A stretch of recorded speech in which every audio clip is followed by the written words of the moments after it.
Welcome to Dragons in the House, a podcast of HBO's new series, House of the Dragon. I'm Dr. Scott Jordan, aka Zombie Scotty, cognitive scientist, philosopher at Illinois State University. I'm Cianna Greaves. I am a podcast producer and public radio producer coming from Chicago, Illinois. And I'm Dr. Stanford Carpenter. I'm a cultural anthropologist coming to you also out of Chicago, Illinois. Fantastic. And tonight we come together to discuss two episodes. Episode 6, The Princess and the Queen, and Episode 7, Driftmark. Joining us in tonight's conversation is the one, the only, our very dear friend, Dr. Byron Craig.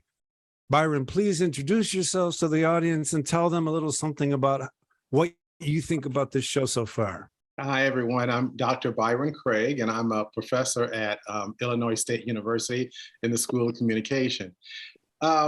So my impressions of the show, I didn't watch Game of Thrones so much as it was coming on during the seasons, just because I thought it was a bit too violent for me. And by violence, I mean like the throat slashing and things like that, that kind of stuff. You don't like a red wedding? I didn't. Yeah. And I actually came back to it because my partner wanted me to watch some of that. And I watched, it ended up being that episode. And I said to myself, I will never watch it ever again. That episode just wore me out. But then I went back to it at the end before the final season came on and watched all of them. So I'm watching this one because, Steve and I are now living together here in Bloomington. And I really have no choice, but I'm kind of enjoying it actually. And the reason the reason I enjoy it is because I like the issue of strategy and tactics, and it's kind of rhetorical for me. So I like watching how they're plotting and planning and kind of going each other, and I'm constantly trying to guess who's doing what to whom, right? And so I'm kind of enjoying that now, as Dr. Carpenter and I were, as he was saying earlier. Now, I do still find it problematic, kind of with the treatment of women. Actually, when I'm in my race and visual rhetoric class, my students and I talk about it on Monday mornings. And the women constantly the women in my class are constantly reminding me, why does this have to, why are we objectifying women's bodies like this? But I will say this one more thing. I am enjoying that I'm seeing folks who look like me in this series, right? So that's kind of interesting to me. Of course, I'm wondering how long are they going to last in the show, right? Because I have very little knowledge of the Game of Thrones series and all that. So, for me, I'm happy to see what I'll call Black folk in the prequel to the show, to Game of Thrones. But I'm still always thinking, when are they going to kill them off? Right? How long are they going to last? Right? Will they make it through this first season? But overall, I'm enjoying it. I think again, I'm enjoying the plot line. I'm enjoying the competition between the queen and the princess. I think that's interesting. I think that kind of plot line between the two of them is kind of interesting to me. So, absolutely. So, on that note, Byron, we're going to give you the opening bid on the thing that you would like to talk about that just kind of stuck out to you the most about these last two episodes. Well, I will say a couple things that stuck out to me about the last couple episodes. So I'm assuming I don't want to spoil anything for anyone. Well, we're caught up. We're doing E6 and E7. So we're going to talk about everything that's been seen. That's right. They've aired. That's right. So, and I didn't mean spoil them for us on here. No, I get you. But so a couple of things. I have to say, okay, now, I'm going to be funny. I have a problem with characters' names. The princess, I'm just going to call the princess. Yeah. Her scene with going to the queen right after giving birth was very interesting to me because for me, that kind of demonstrated just how willful and maybe power-driven both of the women are. right? Mhm. She was determined not to, let anyone take that child to see the queen. And she, I don't know how realistic that would be, but she, made herself, get up and go and Well, take. she acted the hell out of that walk. She did I act the hell mean, out of that walk, right? yeah. And of course, at the end of the scene, we see the blood trailing behind her, Oh, right? Lord. Yeah. House of Dragon, or Game of Mm. Thrones style. Mhm. I have to say that the other scene that I really liked in those two episodes, of course, would be the end of that last episode, right? With her, with her husband still being alive. I can't remember his name, of course. Someone help me. What was his name? Laenor. Okay. With him still being alive, I thought that was kind of cool. And it's kind of like, I don't know why I was so surprised about that, because you see that happening in soap operas all the time, right? All the time. The character's still alive. They fall off a cliff, but they're still alive. Yeah. That was just kind of surprising. I was kind of happy to see that because that character is not only Black, but he's also queer. So I was happy to see that he's still with us. So that brought me a little joy throughout that was a very dark episode, and I mean dark where it was hard to see throughout that episode for me, like visually see it. So I was, I didn't realize that was him at first. So it was kind of cool to see that happening. So I think those were probably my two favorite scenes. I mean, I did have a third one when she was talking to her father in the scene after she gave birth, and he asked her how it went, and she said, I called her the C word at one point, which is problematic, but yeah. Okay, a little comic relief in House of the Dragon. I mean, There you go. House of Dragon, yeah. So yeah, I really like the first scene you mentioned about her struggles post-birth, walking up the stairs. I mean, this was the second birth that we saw a woman struggling with, through, after, before in some way. And then, of course, the third one that happened in the last episode, tragically as well. Yeah. And I think it's been the first episode of this show where, Stanford mentioned that childbirth is going to be a major theme throughout the series. And it looks like it's playing out that way. And that is one thing I do like about the Game of Thrones world, is that if the queen's going to tell you, you got to be there, you got to find a way to be there, and you do what you got to do in that time. And that's what it would be like. I appreciate I would argue the authenticity. Not that I enjoy seeing people humiliated and stuff like that. That's not what I'm saying. I appreciate, but I appreciate the authenticity of the work to show what that struggle would be like. I thought that was fantastic. Cianna or Stanford? In response to something Byron said. I will say I definitely fell for Laenor's death. I saw the part where, he was killed in his father's hall. And I immediately called Stanford and I was like, I know they did not just kill the other Black Valerian. I was so mad. I was like, I'm so done with this show. He was like, just watch it until the end. I totally 100% fell for it. I was heated, but I absolutely love this episode. It was so good. It was so good. Yeah, Alicent. She's a bit of a mess. This week, let me start again. I've selected a few lines of my favorite lines. Episode 7 was just chock full of excellent one-liners. Yep. Damon had some real dingers. Yeah. When he was speaking with King Viserys after Laena's funeral, and Viserys said the gods can be cruel, and Damon said, it seems they've been especially cruel to you. Zing. Yeah. And then let me ask you that. Do you think that was totally a slam? Do you think there was a bit of understanding and compassion in that? I think it was pity. Not necessarily. Which entails compassion, right? It's not, he's not being mean to him, but he is being Damon mean. I mean, that's the way.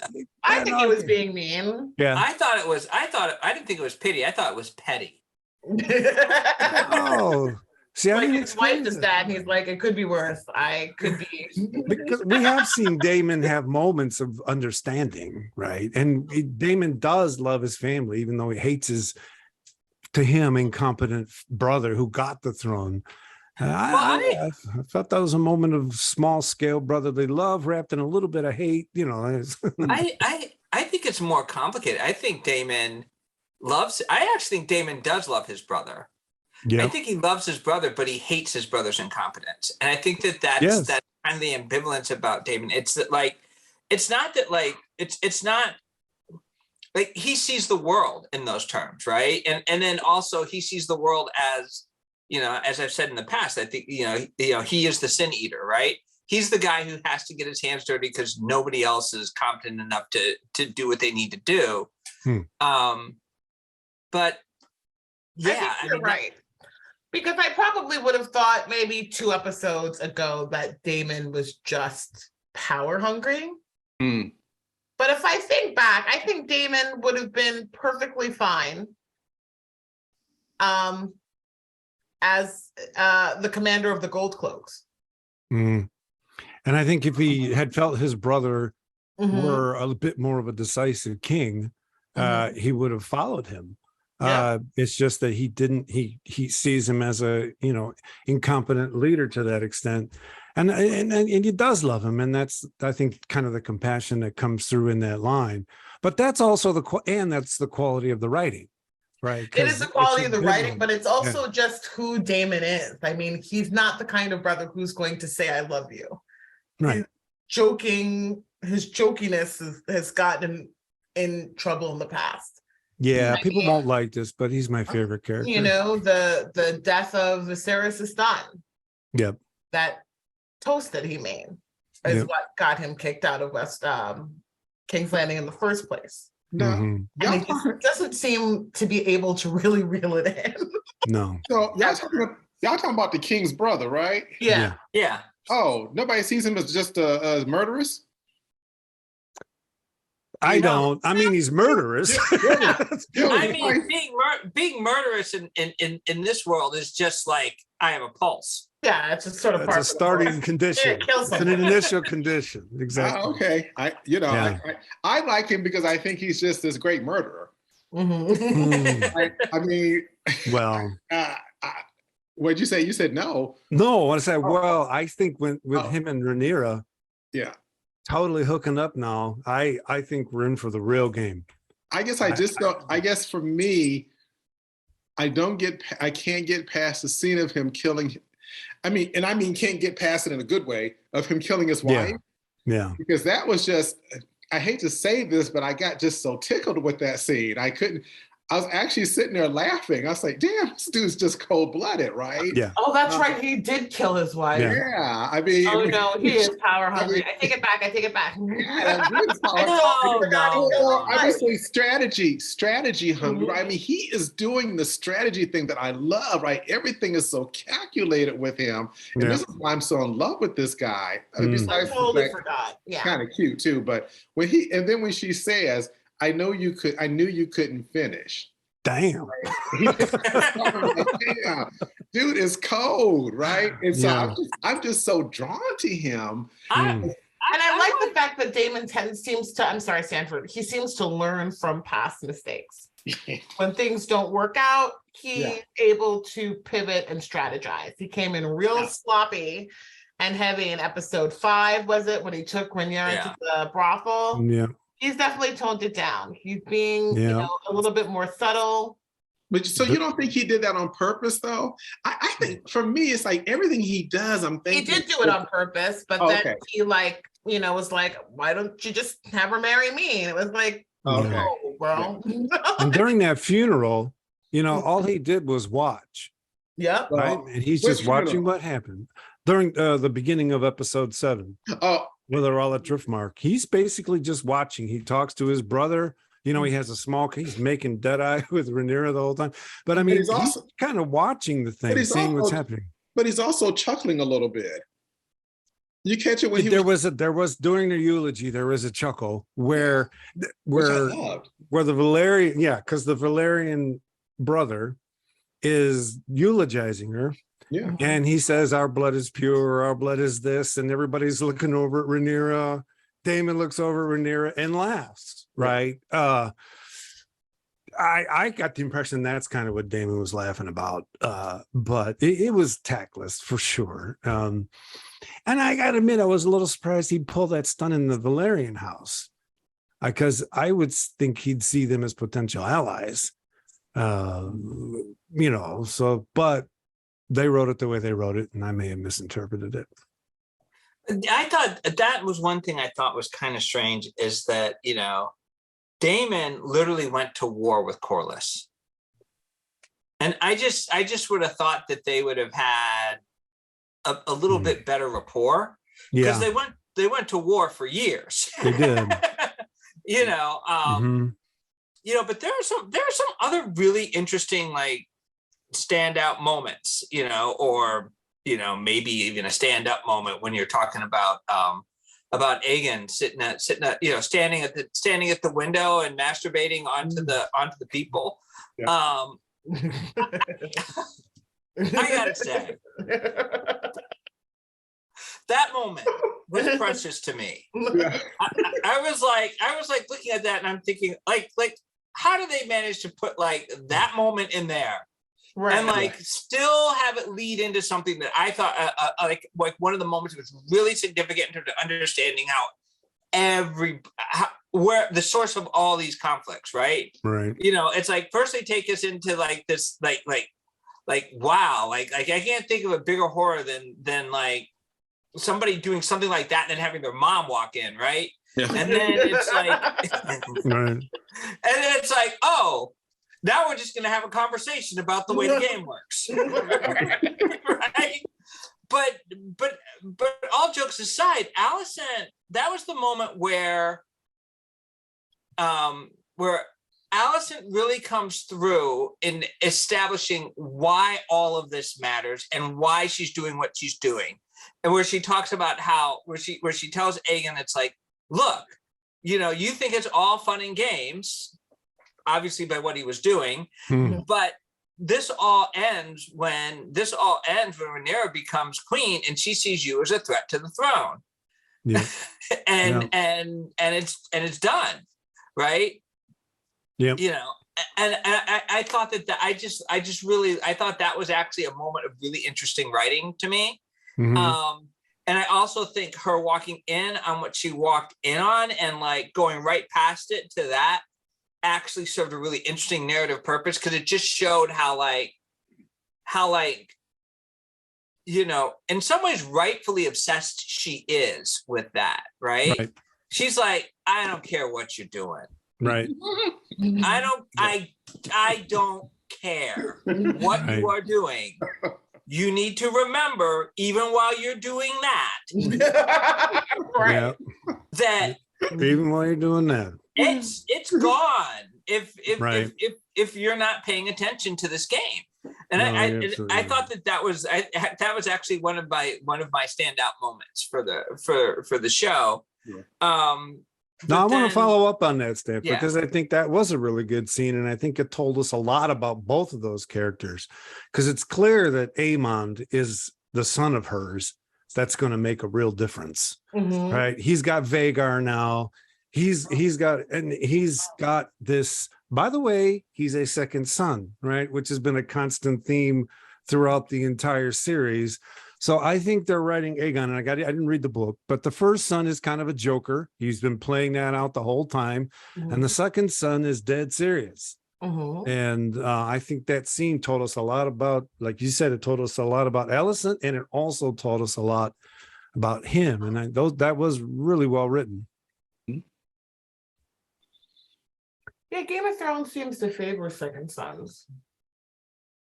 Well, they're pretty bitter people sometimes. You get a lot of tension out of them, right? I mean, look at Aegon's got this, or what's his name? Aemon's got a similar relationship with Aegon that Daemon has with Viserys. Aemon just doesn't see Aegon as serious. And I'm not going to talk about previews. There are things that are being shown in the previews, but I think, well, particularly now that he's got Vhagar, he's going to be the one that's ruthlessly power hungry, particularly because of what happened to him in that episode, right? He's going to be on a death tear. Allison, I'm sorry, go ahead. Oh, no, go ahead. Allison, yeah, she spoke a lot of truth. She was definitely speaking her truth quite a bit in episode 7. And I'm listening and I'm like, no, I get you, like, for sure. However, sis, Dun, dun, dun, dun. you're just taking a bad situation and just making it worse. She is just ratcheting up the drama, the stakes. She is exacerbating things to a level that it really just doesn't. I don't know. I mean, I guess this is the drama, this is the show, but Rhaenyra was like your best friend, and talk. You jumped in bed with her father. Yeah. While her mother's ashes were still smoldering. So, okay, you produced 3 children. Yeah. You are trying to take Rhaenyra's birthright. I mean, I'm not quite sure what Allison is upset about. Right. If anything, Rhaenyra should be the aggressor in this situation, I would say. Yeah, I think what they're doing a really good job of, they're showing that she understands the game, but she can't play it well. Whereas her father is playing the game. I mean, I bet you we find out that Otto was working with Lara Strong. Sure. To kill his father, to kill his brother, take over Harrenhal, and then suddenly with Strong gone, Otto's back in as the hand. I guarantee you we find out that those two are working together in the name of the Greens to be able to secure Aegon on the throne, or to secure one of their Aegon on the throne when they try to make Rhaenyra the queen. So I thought the line that Otto said to her this week was just stunning. She's in the chamber by herself after she embarrassed herself. He walks in, she goes, "I've made a fool of myself." And he says, "We play an ugly game. And now for the first time, I see that you have the determination to do what it takes to win." I said, damn, Otto. I mean, that's the second time he spoke straight truth to her. The last time was at the end of the episode. He goes, "Don't you get it? When Rhaenyra goes up for the throne, they're going to come after your kids. Your kids' life." Which I don't think she would have. I honestly don't think she would have. Well, I don't know. I feel like Rhaenyra has tried to broker peace up until this point. And Alicent is paranoid and angry for reasons that have nothing to do with Rhaenyra. She's bitter that at anger Rhaenyra towards her father. I love when she, pulls that knife on Rhaenyra and she says, "What have I done but what was expected of me? Forever upholding the kingdom, the family, the law, while you sought all to do as you please. Where was duty? Where is sacrifice? It's trampled under your pretty foot again." Really great writing. Almost Shakespearean. It was quite beautiful. And I really, Olivia Cook was just absolutely amazing in that scene. Go ahead. What I also find interesting is that, Rhaenyra was okay with killing her husband. Yep. And I think that we forget about that. And one thing that's, I have a little bit of ambivalence around how all of that played out, because I was thinking about my favorite line in that episode. And I was also thinking about in relationship to what's happening with the cross-racial casting and about what type of problems that creates story-wise. So I'm gonna basically say something from 2 different perspectives. So I'm gonna repeat myself, right? So first we have one of my favorite lines, which is history remembers names, not blood. Yep. Right. Like that was brilliant as far as like that moment where you're kind of calling out Corlys on his cognitive dissonance over the fact that his grandchildren aren't really his grandchildren. But he's still steadfast behind them, right? Yeah. Because whether they carry the blood, they carry the name, right? And then you move a little more forward where Rhaenyra is like, well, where Damon is like, well, you can't marry me unless your husband is dead. And she's like, I know. Right. And this is just after she has a very tender moment where like, I was like, that pulled my heartstrings. Right. Yeah. I'm like, wow, he's like, I got to go out and live my best life the way I wanted to.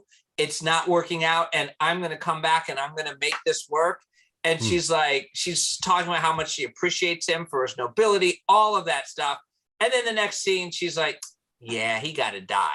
Right. She doesn't say he has to die. She doesn't say he has to die. She doesn't say he had to die, but that's that. And we don't know that I think she was part of the plan. Can I keep him alive was Damon's, because she says to Damon, like, I love Laenor. She says it, like, I love him. Can I? Oh, okay. So she came across to me as initially okay with if it came down to Laenor dying. And what's interesting about that scene, about the way they ended, is that is one moment where they depart from the books. Because in the books, it's unequivocal, he dies, right? Mm-hmm. And so that change actually really changes very much how we feel about her character. I think that her character and Damon's character would be a lot less sympathetic, and we'd have a very different feeling right now if he died, right? So now let me go back and talk about what this means, or say a few things about what I think this means in terms of cross-racial casting, right? Is that Corliss's statement about they remember blood, not names, just has a very different reading when Corlys is the head of the only real black family there, right? Because what it is that it's in the Game of Thrones world, so much, all the references are to blood. And so it's very obvious that or it's not very obvious, it's very unlikely, you know what I mean? That these very fair children are part of his bloodline. And he seems to be like, well, it doesn't matter. And there's like this feeling of almost like when you're reading it from our lens, where race matters very much, right?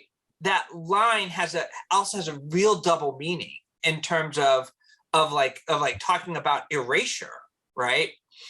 So like as he's talking about, well, the family carries on in name, it's like when you're talking about racial, a racial identity that's defined by something that's very visual, it is saying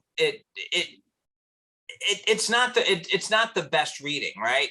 But then you continue on and you look at what happens at the end, where the decision is made to keep Laenor alive, right?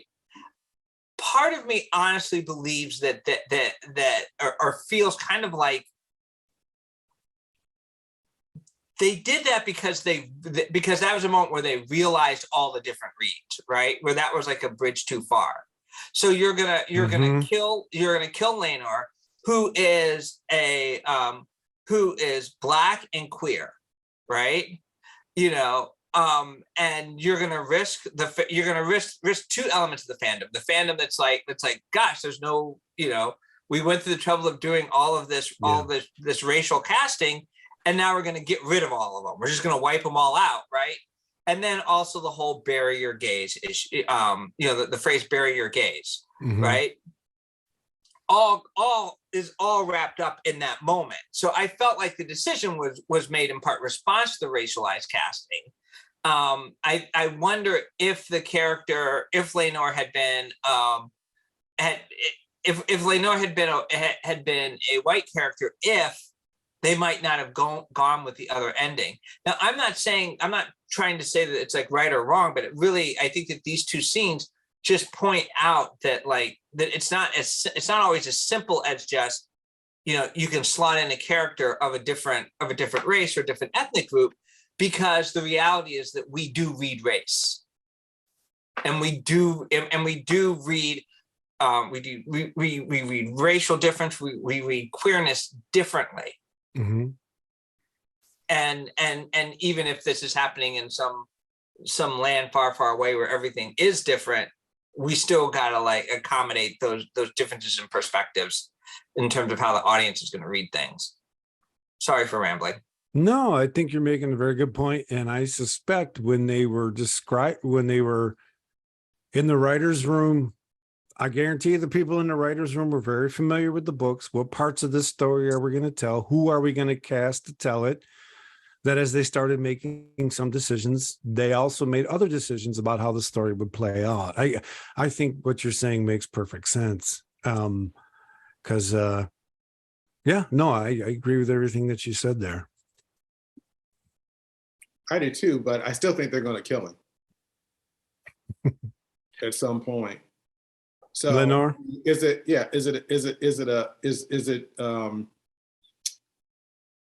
a matter of let's keep him long enough to keep this part of the audience happy? And this is just my experience with Game of Thrones, at that Red Wedding when they killed all those people that I had suddenly become familiar with, and then they're all gone, right? Yeah. I'm just wondering if that same formula is going to happen here. Or, I mean, I think, Stanford, you bring up a really good point. Or are they not going to do that because of the racial casting and the queer casting to keep that audience happy? I mean, I guess I would have been perfectly, I hate to say this, but, if he had actually been dead, I guess I just would have, that's what I would have expected of this this show, right? And not having read the book, so that character actually died in the books, but that character wasn't, raced in the book, I'm assuming, right? So I'm guessing now that these people weren't raced in the books, right? Okay. Right. Okay. So I mean, look what I love your comment. You're assuming they're going to do this, or Stanford's comment about thoughts they were having and how they wrote the story in a current time period.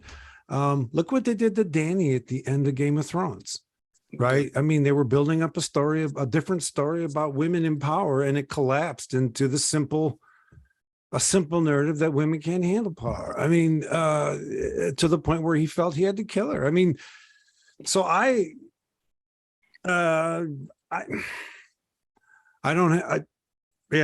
they made their writing decisions, and we'll see how they play them out, and they shall be duly judged by everybody as it plays out. I mean, yeah, that's what I would say. Yeah. Okay.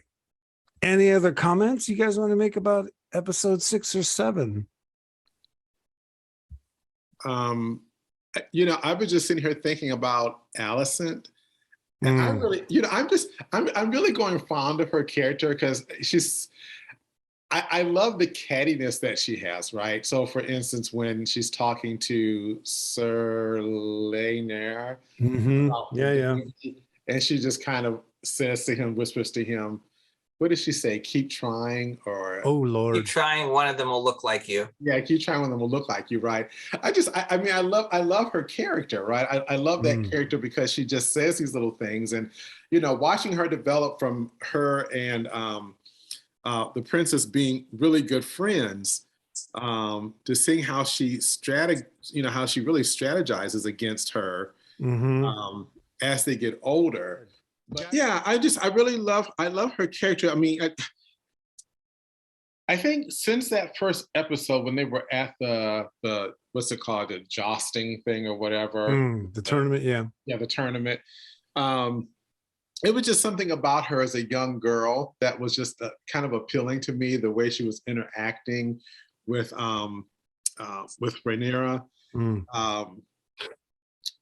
And I don't know, it was just something, I like their friendship. So I like the fact that they're developing in the way she's turning into this kind of, I don't know if she's an enemy with her or not yet. Well, I guess she is her, I guess they're in competition, right? But to see how, and like Stanford was talking about, how she was with her son, right? He's in that, in the window. and she immediately goes into this mode of, this is what you're supposed to be, and just, and then says, now get dressed, right? Which I love her lines. I just love the lines that they're giving her. To me, it's just, for me, those are some of the best lines of the show, the lines that she's getting, because she's just and she just plays these lines wonderfully to me. But she just plays this cattiness really beautifully, right?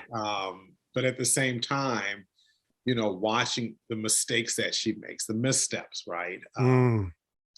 But I'm telling you that scene, and I'm sorry, I'm on this Game of Thrones. I don't know if any of you other you are in this Game of Thrones like thing on Facebook, but it's just hilarious to me. This music, I think I sent some to you, Scott. Some of these memes that people are sending, and they have one on from Sunday with her and Rhaenyra, right? When she has the knife, and they put a gun in the other one's hand and said, "Yeah, this would have played out differently if one had the gun and one had the knife," right? But it's just, I'm loving the memes from the show, but I really just like her character a lot. It's just something I want to see her in this for the long haul and see how she turns as she gets older. Because I don't know. I mean, are they going to flash ahead 10 years in the next episode? I don't know. I don't know if it's the next one. It's funny because one of the things that's making me ambivalent about the time jumps is there's certain relationships that I really wanted to see fleshed out. I wanted to see a little more about what it means for Daemon to be part of House Valerian, right? I wanted to see a little more of like, I actually kind of wanted to see Daemon's courtship. I wanted to see like I definitely wanted to see that. Yes. Because here's the thing. Not only did he go to war with Corlys, right? But in the episode when the war finishes, right? It's Laenor who rides the dragon and saves him. Yes. Right. So it's not just when Daemon makes that comment about he's a good knight and an honorable man, it's like, yeah, and he saved you. Right. And so I get the sense that there's a lot of respect there. And I kind of wanted to see that. I really want to see more about Corlys's house. I want to see more about the Driftmarks. There seems to be also something really interesting there, because it's like, on one hand, you have the Targaryens who own the air, right, with the dragons, but you have the Driftmarks who own the sea. That's something I just wanted to see a little more of that. But I am curious to see going forward. I'm trying to see what Daemon's going to be like as a black girl dad. I gotta tell you, I really did want to see more of Daemon and Laena's relationship, because we saw the kind of dragon flirtation they did it the first time they were together, right? And then when we see them in Pentos, they've had 3 kids together. Or 2. Those are their kids. That means he was able to finish. That means that it's not just about him, that there's something about the world that he's in that influences impotence. Whatever is going on in Pentos and his life there with her, something happened. And then she says to him, he's offered a place in Pentos, and he's like, damn, I'm going to take this. I'm tired of politics. And she basically says, baby, you're a dragon. Come on. And she leans on him like someone who loves him and says, this is not the guy I married. And she didn't say that with any fear. She didn't say that as if she was at all concerned. She was saying it purely out of care. And that meant that something had developed between them over those 10 years that we didn't get to see. Right. We got to see the later effects of it. And I would have loved to have seen them having their first kid. Right. I mean, that would have been fantastic. So I admit that I do wish I had seen that, because that's actually one of the happy relationships in the show. Right. I mean, I think Rhaenyra asked him, or was it Rhaenyra who asked him, are you happy? And he said, happy. And were you in love? And he said, we were happy enough. that's an honest answer from him. So anyway, I agree with you fully. I felt a little I missed out on that, and I would have loved to have seen that. Well, I got the sense that she was one of the very few people in that world that he respected. Yeah, agreed. And I thought that's the other thing I thought was interesting. Like, he respected her, and I got the sense he respected Lenore. Yes. Right. So I'm trying to like, and Lenore respected him. Yeah. He's the one who said Damien's the only one fighting this war, right? Yeah. Back in the Right. Yeah. And so I guess what I'm saying is that he doesn't respect his brother. He loves his brother, but he don't respect not at all. Right. No. Yeah. And so and that's why I think that's the really interesting. That's the interesting story that I want to see. Right. These are the stories, and I think that's the one that I said, that's the one issue I have with these time jumps. But then I'm also thinking to myself, if we didn't have time jumps, we wouldn't be talking about this episode until 3 years from now. No, you're absolutely right. And, it goes back to Byron's comment about Allison's character. I mean, all the Game of Thrones maneuvers that they were making before they had kids, that's one thing. But suddenly you bring the kids onto it, and it's a whole new world of hate. I mean, Allison's kids get lost an eye. Yeah. That it's not so much the world and the throne. Now her kids are at stake. And that's precisely the reason she had that scene that Stanford mentioned earlier. I don't care what you were doing in the window. Get your head out of your hands and recognize that there's this at stake. And then when that thing happened with for her, I think that was as close as she came to having one of her kids murdered. And that's been a fear of hers ever since her daddy pulled her aside and said, they're going to come after your kids. So I think bringing the kids, I think one of the reasons for the time jump is bring the kids into it. The stakes get so much bigger. And it took the kids to really set off the Game of Thrones here. I mean, things were happening backstage, but I agree with you. I also think that I keep thinking, for me though, I think with Allison, it's also about status. Right? I think she cares about her kids, but I think she's so concerned about her own place. And I think that's always been a part of her character as a young girl and growing into the queen. And then this mother, it's always about status for her to me. Like, she wants to make sure that her kids are in a position, I think, for me, to protect her status also, right? I think she's very status driven. And I think I gathered that from at the beginning of the wedding celebration, when she comes in green, right? Oh yeah. And I think that for her, it's all about this status, which is another reason why I think I like her character so much, right? That she's always going to be, kind of thinking about her through those kids. But can we just talk about those kids for a minute, though? Because, baby, that fight scene just had me cracking up with those children. And now, that was just like, and I know that sounds kind of like, why are you liking this violence with the children? No. But them two girls are beating ass. Just coming on there. I was like, they were girls, go ahead. I love that, right? Right. But I don't know. I think so much about that. And I think even in the scene when she's, when they're she has that knife, right? To me, I think even in that anger, I saw this kind of, this whole kind of idea of status for her, right? And even, thinking about, with her, with the loss of that son's eye, it was still about, well, we got to pay you. We got to do something to this one who did this. And for me, it's just kind of about, again, because it's going to look bad on me if I don't do something. I don't know. I think she's driven with this whole status thing, which, and I have to see how this plays out, but it seems like that's part of her share. And that's also her dad too. I mean, Otto Hightower, he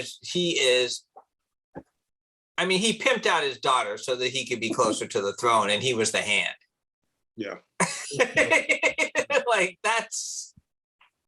I think what we're seeing with Rhaenyra and Allison again is that second son relationship. They were incredibly close almost like sisters. Mm. And what Allison says when she draws that knife on Rhaenyra is, I did everything that I was supposed to do. Mm-hmm. You did what you wanted, and Mm. you expect to be rewarded for it. Yeah. Yep. And you have the sense of entitlement for not doing your duty. Yeah. Just like Viserys's frustrations with Daemon. Yep. No, you're absolutely right. Yeah. So again, we're seeing that second son relationship with Aegon and Armon. Mm-hmm. Aemon, rather. Yep. You know, it's that second son relationship and that resentment of the older, more responsible, duty-driven child. Mm. But they're not blood. No. That is the difference. Mm-hmm. So there's And a line. I feel Oh, like go the ahead. Go gloves ahead. are just off between them. Yeah. You know, the fact that she pulled a knife on Rhaenyra to me was crazy. And I agree with Byron. That fight scene with the cousins Yeah. was the best scene. Yeah. Those kids are wild. Those kids are wild, and they were all just screaming at each other. And Yep. Viserys is just like Christ on a cross. Yeah. But you see Daemon and Otto just sizing up the situation from the corners of the room. Yeah. Yeah. Mm-hmm. And I thought it was also very interesting when Viserys dismissed everyone. And regardless of how Rhaenys and Corlys feel about Daemon, there was a clear divide in that room. You had the Greens and you had the court on one side. You had Driftmark, Rhaenyra, the Strongs, and Daemon on the other. Mm-hmm. Mm. And I think that's where the alliances are. Except for Rhaenys. I don't know if anybody clocked this. During the funeral, she gave Rhaenyra the dirtiest look. Oh yeah. Let me get my wine and pretend you're not here. If looks could kill. Yeah. I always knew that Rhaenys was definitely envious Yeah. of Rhaenyra's position, but there's something else happening. That funeral felt so real. It felt like a funeral. Well, You got family talking shit. You got Rhaenys is the queen that never was, right? Dirty looks across the room. Like it felt like a legit funeral. I think the other issue for like this family is really just like, there was definitely some tension here. Right. It was very accurate. Yeah. You got the drunk kids that you got to pull up, like go to bed. It was It's adult time. It felt very, very real. Yeah. I think the other thing that's interesting about Rhaenys is, is the split between Rhaenys and Corlys, which is Corlys is like kind of overlooking the whole thing about essentially his bloodline being over, right?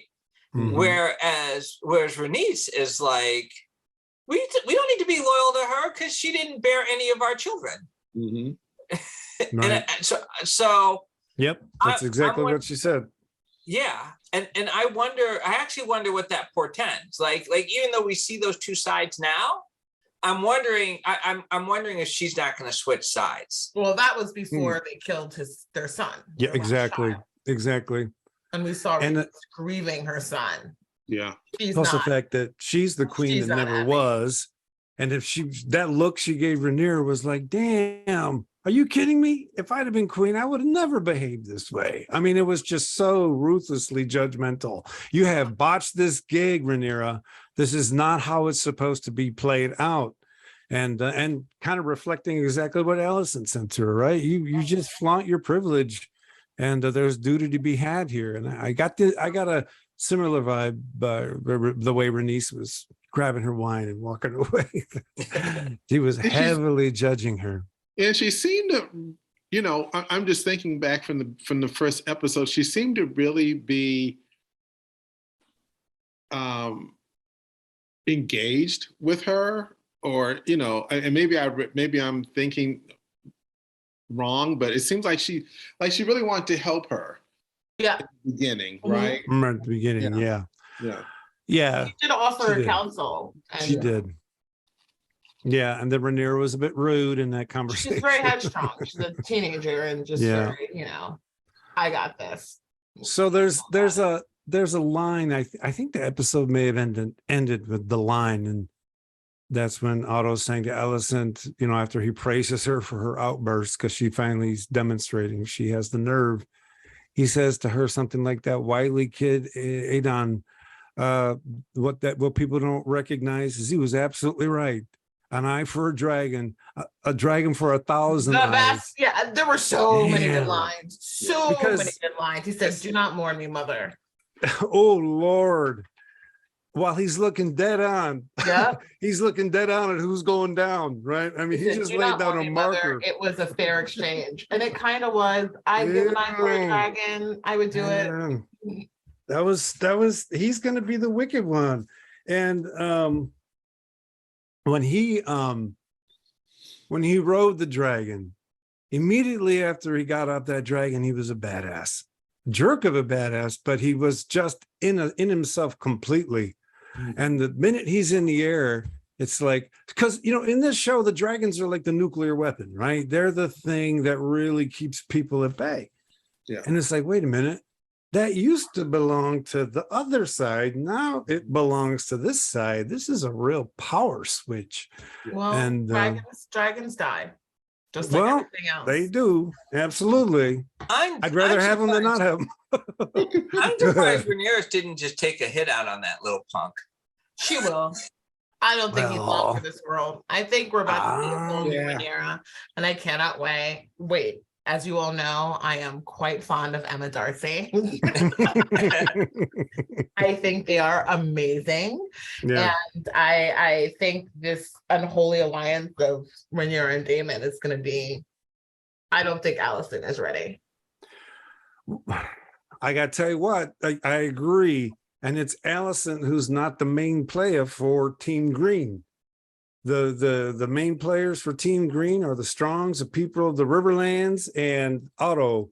I mean, I watch more about this show. It's the people they're not showing us and the things they're not doing that are showing to me what's going on. Yeah.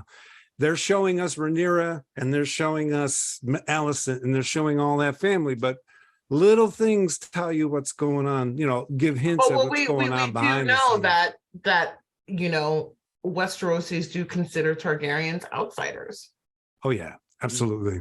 And the Targaryens only have the throne because of their dragons. I mean, that's absolutely the case. So I think I would like to see more of that though. Behind the scenes, I don't disagree. Yeah, I don't disagree at all. If there's craft in the storytelling, it's that they're getting us to look here while this other stuff's going on.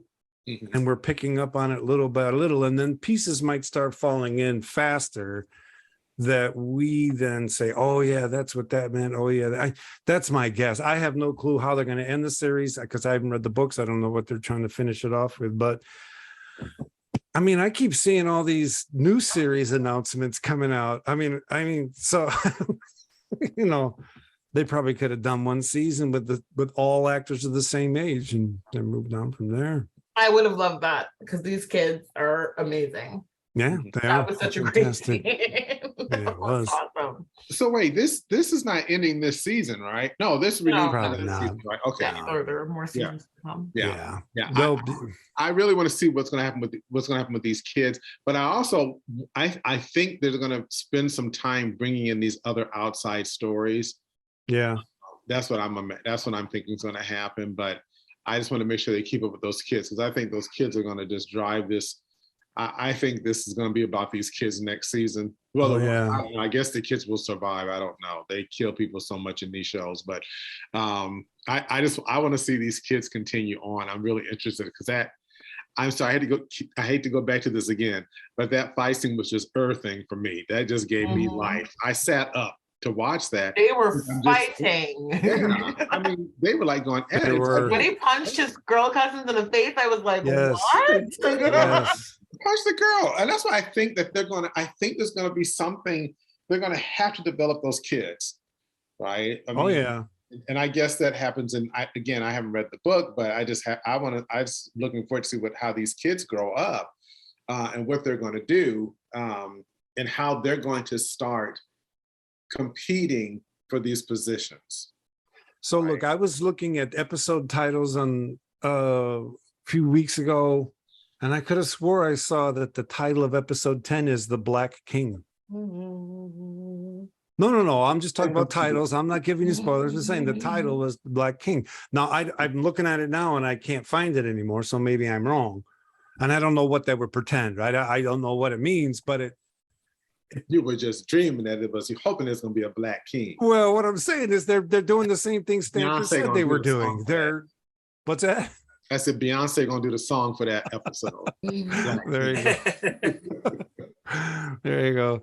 All right, then. Any more comments about episode 6 or episode 7? All right, go Lara ahead. Strong and Kirsten Cole continue to suck. Oh Lord, yeah. Now, if I'm I not remember, going on another Sir Kirsten rant, but No. he continues to just be the worst. Like, now it was ever. during that argument after the kid fight where Allison tells Cole, "Take the boy's eye. I want that boy's eye," and Cole starts to move. He's like, okay. And Damon stops "Oh." him. The thing is, Damon stops him, Like, right? what are you And I doing? love the fact that Damon stopped him. That says something, those aren't Damon's kids, right? Why is Damon stepping up? I mean, those are his nephews. Yeah, but we're not gonna right? just like willfully start taking eyes at a kid's face. No, but why Damon and not someone else? What were they trying to say about Damon's character with him being the one who stopped the family conflict when it was about to go ridiculous? I thought that was very important. We'll see what it Well, means. I think they're seeding something there, because it's also the whole thing about how he couldn't get the Meisters to harm his wife, right? Even though he knew she was going to die in childbirth. Right. Like there's clearly Oh. they're starting to get to a point where they're starting to also, like, we've seen that he has no problems with a lot of different kinds of violence, but we're starting to also see his limits now. Yeah. And I find that to be kind of interesting. Yeah, that's and I think fantastic. that one of his major limits has to do with family. Yeah. Like he's not killing family. Yeah, that's true. But who did he kill on the stairs? Just a guard. Was it random just the guard? Okay, I Yeah. wasn't sure. I couldn't tell. He killed someone, but I couldn't tell who it was. So yeah. Yeah, because that's All right. true. I'm surprised. I kept thinking, I was one episode I kept thinking, oh my God, he's going to kill his brother, the king. But you're right. I mean, he doesn't, Nope.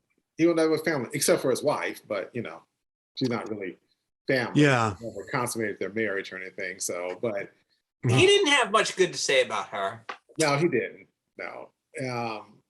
Plus, he didn't really kill her. The horse did. The horse did, damn it. Plus, him going off and living up there was not at all something he was ready to do. That second son thing, there was no way he was going to go live there. He's going to stay at court, stay near the action, and bide his time. All right, then. Excellent. Well, I think that wraps it up for this fantastic conversation. Dr. Byron Craig, thank you so much for joining us. Thanks for inviting me. It was good to see everyone again. Same. Yeah, this was fun. Mhm. So, Byron, why don't you tell everyone where they can find you on social media? So you can find me. Oh, here we go. You can find me on Instagram at Byron Steve. There we go. And on Facebook. And I'm on what's that other thing? Twitter, yes. And I think that's Byron Steve also, I believe. Yeah. Yes. Yeah, so you can find me in those places. And you can find me at ISU also. Can definitely find him at ISU. Yeah. It's fantastic. How about you, Cianna? You can find me on Twitter at CC Greaves, CICIGREAVES.